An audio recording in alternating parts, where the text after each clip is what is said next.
జనవరి 1 నుంచి ఫిబ్రవరి 15 వరకు 45 రోజుల పాటు నిర్వహించనున్న నుమైష్లో దేశం నలుమూలల నుంచి వచ్చే వ్యాపారులు సుమారు 1050 స్టాల్స్ ఏర్పాటు చేయనున్నారు.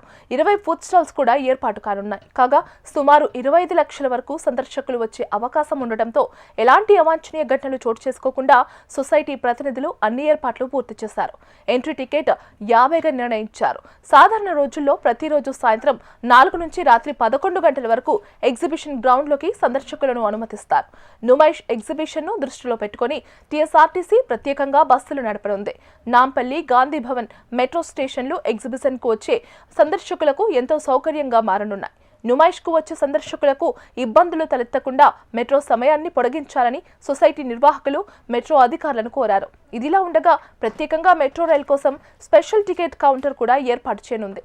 పిల్లలు, పెద్దలు అనే తేడా లేకుండా ప్రతి ఒక్కరికి కావలసినంత వినోదం పంచడానికి ఎన్నో రకాల స్టాళ్లు, జైంట్ వీల్స్, మైదానంలో తిరిగేందుకు రైళ్లు వంటివి అందుబాటులో ఉన్నాయి. 2019లో ఎవరూ ఊహించని రీతిలో అగ్ని ప్రమాదం చోటు చేసుకుని కోట్ల రూపాయల ఆస్తి అగ్గిపాలైంది. ఈ ఘటనలో వ్యాపారులు పెద్ద ఎత్తున నష్టపోయారు. 2020లో నిర్వహించిన 2021లో కోవిడ్ కారణంగా మూతపడింది. అయితే 2022లో ఎగ్జిబిషన్ నిర్వహించేందుకు గాను సొసైటీ నిర్ణయం తీసుకుని సుమారు 1500 స్టాళ్లను ఏర్పాటు చేసింది. 2022 సంవత్సరంలో నుమైష్ కు కేటాయించిన పార్కింగ్ లో అగ్ని ప్రమాదం చోటు చేసుకుని పలు కార్లు అగ్నికి ఆహుతయ్యాయి. ఈ పర్యాయం అగ్నిమాపక యంత్రాలను సైతం అందుబాటులో ఉంచుతున్నారు.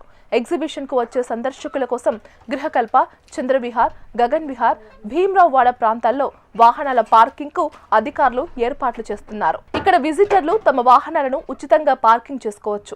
ఇవే కాకుండా హ్యాండ్లూమ్ హౌస్ ను అనుసరించి ఉన్న బహుళ అంతస్తుల భవనంలో automated multi level paid parking లో కూడా వాహనాలు పార్కింగ్ చేసుకున్న సదుపాయం కల్పించారు.